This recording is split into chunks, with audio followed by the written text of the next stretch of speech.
So thank you everybody for being here this afternoon amidst the humid, muggy weather that we've been having, and thank you so much to all the organizers of the event. I was really looking forward to being here this afternoon.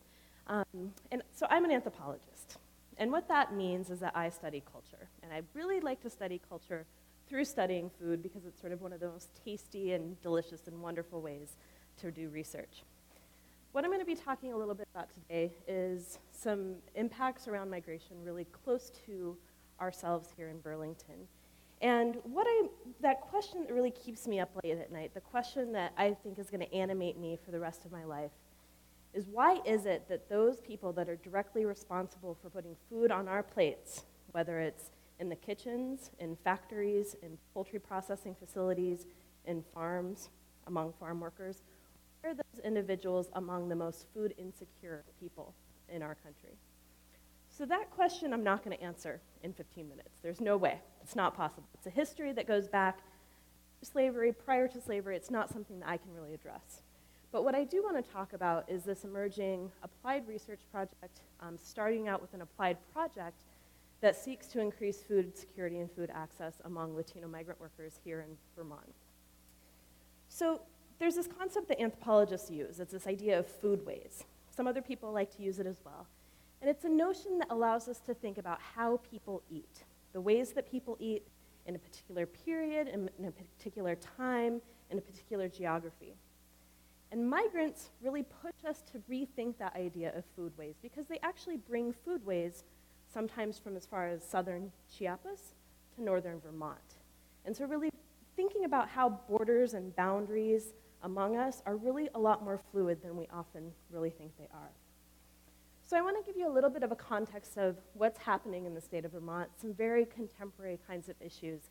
And then I'll talk about a project that I did not start, a project that I've been able to piggyback on and collaborate with over the last 2 years. So when I first moved to Vermont after studying food security and migration in the Seattle area, a lot of people asked me, well, what are you going to do in Vermont? There's no Mexicans in that state. And I think that that's a really problematic and a very common understanding, that the invisible workers that are in our state often remain invisible until there's a problem. And there's been several problems, several challenges, several struggles that have come up in recent years. So Vermont is often understood as a new or non-traditional site of migration. It's not like the border, it's not like California, it's not like my home state of Colorado. But we've seen this really steady increase in the number of migrant workers in our state. The migrant population or Latino population since the mid-1990s has really increased. And in the first decade, between 2000 and 2010, the Latino population grew 24 times faster than the overall population. So this is a really significant increase.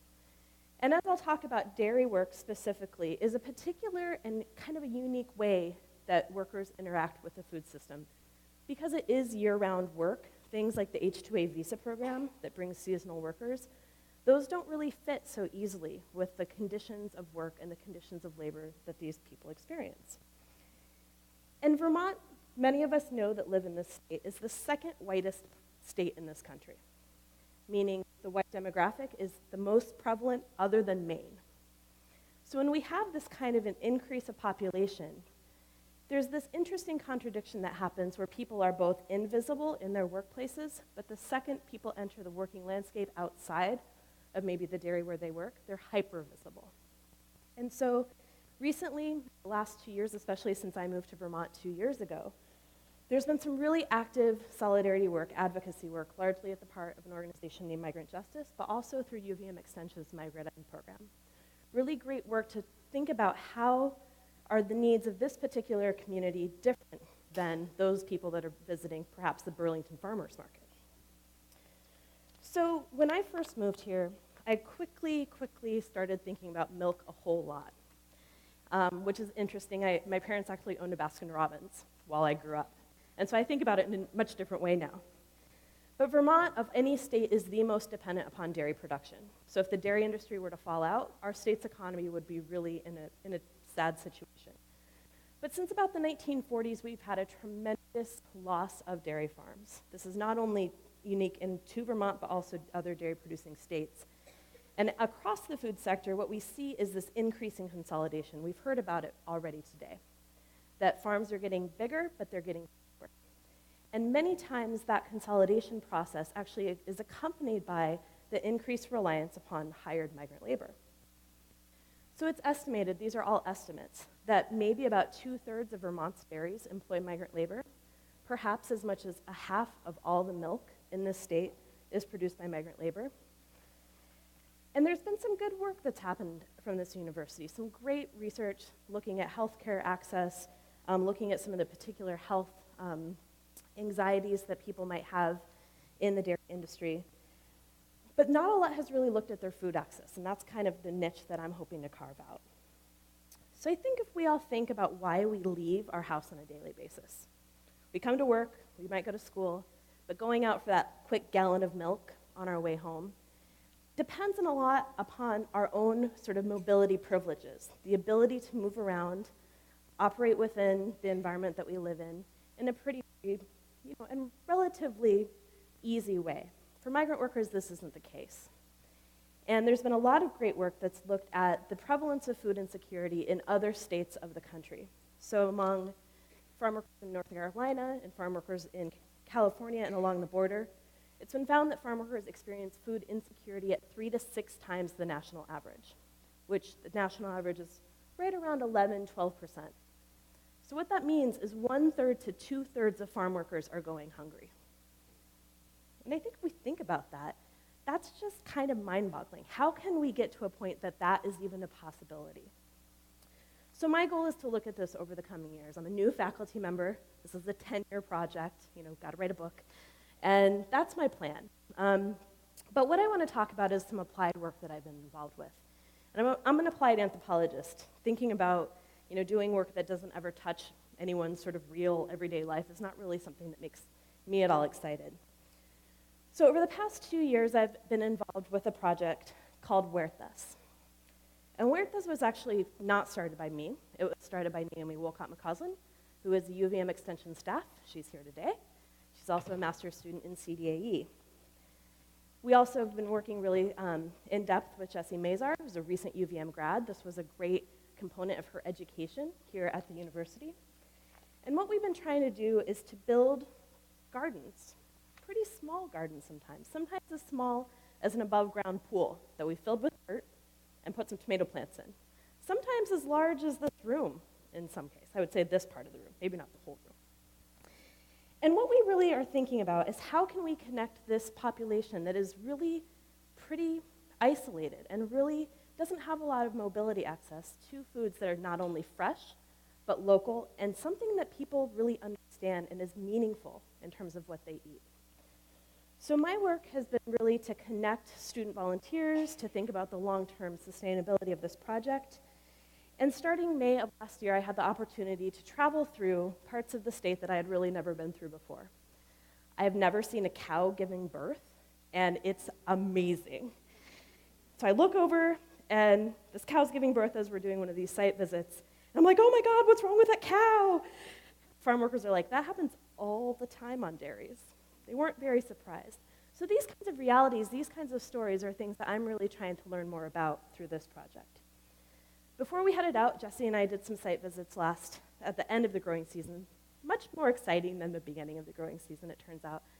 And before we left, Naomi warned us, you better have a really empty car, because you're going to be given so many vegetables that you really need some space to put them. So the first garden, I'm going to talk about 3 gardeners that we worked with and tell a little bit about their stories, because I think it's important to know a little bit about the people that are producing those foods that we're all consuming. So the first gardener is named Tarsi, and I hesitate calling him a gardener because he's a farmer. This man knows how to grow food. And this garden stretched from probably, I would say maybe 30 feet wide to 10 feet deep, and this garden is one of 4 that he grows. And this is a single man living in Vermont with a couple of other workers. As soon as we walked in his house, he shoves a bunch of frozen blackberries into our hands and proceeds to take us around the garden for about an hour and a half, filling bucket after bucket after bucket of food. And I think what I really gained from Tarsi's story is that this is the kind of knowledge that we need in our movements for local food. We've talked about bringing people to the table, about recognizing cultural knowledge, and this man, I think, holds a lot of the knowledge that we really need to learn from. The second individual that I'm going to talk about is a woman named Letty. Letty lives up on a dairy with her young child, obviously thinking a lot about how to feed her family on a daily basis. And when we first met her, she kind of said, well, there's not a whole lot of reason for me to go out. There's not really anything to do. We were not so excited about the potential of this garden because it started out sort of a dumping of soil and earth in a mound and just sort of blind optimism that it would work out. Turned out to be one of the most amazing projects that we were working on. Is now divided into several raised beds, and she's really cultivating the kinds of foods that she finds meaningful and that she wants to share with her family. And in reality, in Vermont, that might not be happening otherwise. So one of the things that I think I would like to learn from Letty's story is how people will go through really significant effort to maintain connection with their food. Amidst migration, amidst moving to new places, food is often the last thing that people want to relinquish. And she's putting a lot of effort into maintaining those connections. The third gardener I'd like to talk about is Josefa. And she was a first-year gardener last year. Another sort of success story that we didn't altogether anticipate. That even while sometimes her water was cut off in the middle of the summer, she produced a bounty of food that she was able to share with her children. And like any mother, she's really thinking about how do I sneak more vegetables into my husband's belly and into my children's bellies. And this garden is allowing her to do that in a variety of ways. So since this particular site visit, Jessie, who has been an amazing coordinator for this project, has gone back time and time again, bringing live chickens that quickly turn to chicken mole, cooking with her, and really bridging some of these boundaries that people share in this state. And from Josefa, what I really want to think about is the different experiences that women and men face while they're migrating. That whether people are bringing children with them, whether they have children at home, that sort of nurturing responsibility and obligation impacts men and women much differently, and I think that's something we need to consider. So overall, Huertas has taught me a lot of things. It's taught me a lot about my state, my new state. I'm not a Vermonter. I'm still going to be a Flatlander, even though I'm from the Rocky Mountains. But Vermont is a rural and isolated state. There's no doubt. Our transportation systems are fairly, they need some development perhaps. But I think one of the things that I really like to think about is how even amidst sort of isolation, this rural nature, we're really connected to other parts of the world. That connections to Mayan communities in southern Chiapas are happening all around us. And it's something that I think we really need to think about. The second thing is I think we all need to think about how those people that are feeding us are feeding themselves. That's a question we don't often ask, but I think it's a really vital question for us to ask. And the idea of food systems, while catchy and sort of sexy right now, allows us to think about all of those connections, all of those networks that are always operating in the food system. The last thing is that any kind of food farming immigration bill really needs to think about stories like this. Stories like those people that produce our food, those are really the things that need to inform the rules, the policies, the immigration reforms that are happening. And that as anthropology, as an anthropologist, I think that we have a really unique way of telling stories. And I think that stories need to be told about these kinds of realities. Final thing is a couple of plugs, is that there's some really great work that's happening in Vermont right now around labor in the food system. Work by the Vermont Fair Food Coalition recently released a great report about the kinds of labor conditions in our state. The work of migrant justice, to some degree, even our 23 gardens are a really great element of advocacy. But right now, we're also experiencing the potential loss of a really important part of this organizing work. So many of you probably know about ongoing conditions of migrant workers, but many of you may not know the individuals that are involved. And right now, one of our really key leaders in the farm worker community is potentially not going to be able to stay around for too much longer. So if you have smartphones, iPhones, whatever you have, not going to be iPhones. If you want to Google "not one more deportation" and the name Danilo, I think you can really learn about the important role that migrant workers bring into this state.